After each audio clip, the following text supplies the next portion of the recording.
Saps què mastegar ve de la paraula grega mastica, que és una resina amb propietats medicinals dels arbres de l'illa de Quios?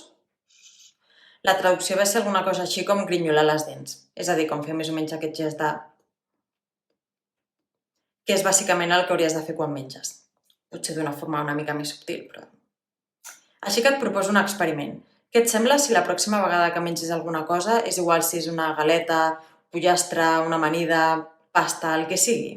En lloc d'engolir-ho tot sencer d'un tros, dempeus mirant la tele, el mòbil, pendent de qualsevol cosa menys el menjar, imagina que és un xiclet d'aquest sabor i és el teu sabor favorit i comença a mastegar com si no t'ho anessis a empassar i vas fent així. La cara és superimportant. I mastegues i mastegues i mastegues fins que és pràcticament líquid i llavors t'ho empasses. I això per què és important? Perquè és la forma d'absorbir els nutrients. I a més perquè la digestió comença a la boca, amb la saliva. I ara estàs pensant... Ja, sí, però és que no tinc temps per això, és que tinc 1000 coses que fer més importants que menjar. Però si dediques uns minuts més, a més de digerir millor, gaudiràs més del menjar, dels sabors, de les textures. I també oxigenes el cos, que mai està de més, genera benestar. Així que, a mastegar. I sempre amb la boca tancada,